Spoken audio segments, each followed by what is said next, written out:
सभापति महोदय, देश में जो सरकार की जो आमदनी होती है, यदि उसका ज़्यादातर हिस्सा सरकारी कर्मचारियों के वेतन भत्तों पर ही खर्च हो जाएगा तो इस तरह से तो देश में महंगाई में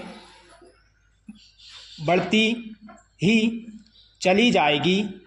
इसलिए हमें इस स्थिति को रोकने के लिए कड़े से कड़े कदम उठाने होंगे।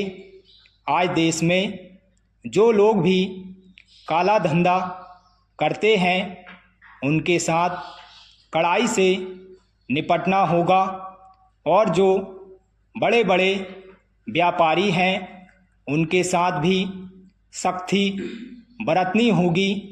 सरकार की इस समय जो नीति है, उसकी जो विचारधारा है, उस पर हम सबको फिर से विचार करना होगा, जिससे देश की हालत में सुधार हो सके।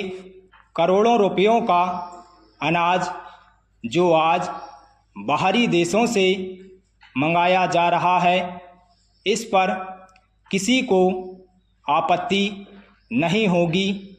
सरकार ने एक बार अनाज का व्यापार अपने हाथ में लिया था और उसके बाद फिर सरकार ने व्यापारियों के भरोसे पर इसको छोड़ दिया। व्यापारियों ने जनता और सरकार दोनों को धोखा दिया और इसका परिणाम यह हुआ है कि खाद्यान्न की कीमतें बहुत ज़्यादा बढ़ गई हैं और वह आम जनता को आसानी से उपलब्ध नहीं हैं। इस संबंध में हमारी सरकार ने अभी तक जो कदम उठाए हैं वे भी सार्थक सिद्ध नहीं हुए हैं।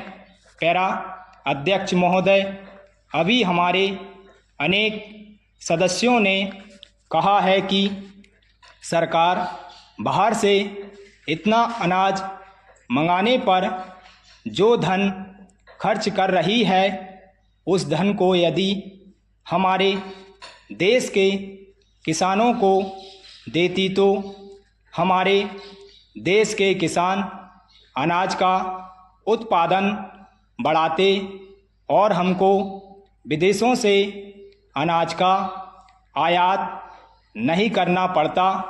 इसलिए मैं चाहता हूं कि अनाज के संबंध में हमारी एक साफ और बिल्कुल स्पष्ट नीति होनी चाहिए।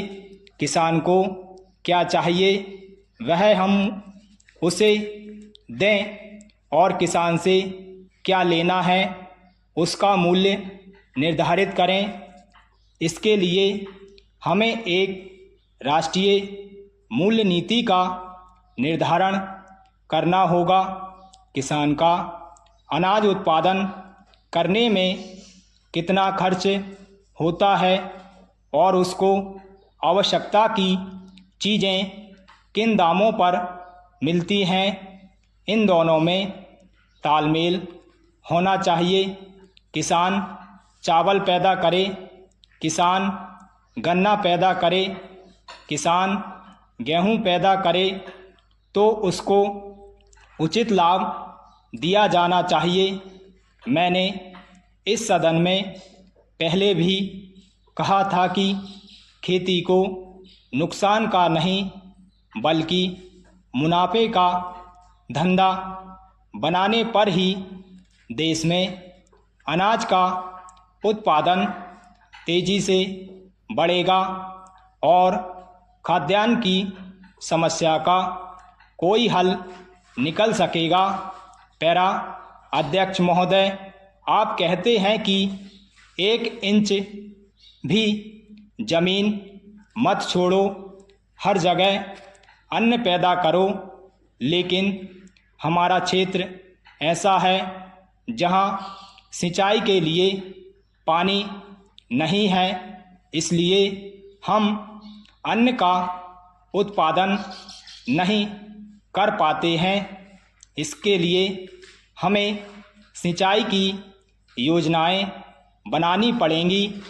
इसके अतिरिक्त राज्य सरकार किसानों को कृषि उपकरणों के साथ साथ अन्य दूसरी ज़रूरत की चीज़ें उचित दामों पर दिलाने की व्यवस्था करती है, तभी हमें इस काम में सफलता मिल सकती है, अन्यथा नहीं।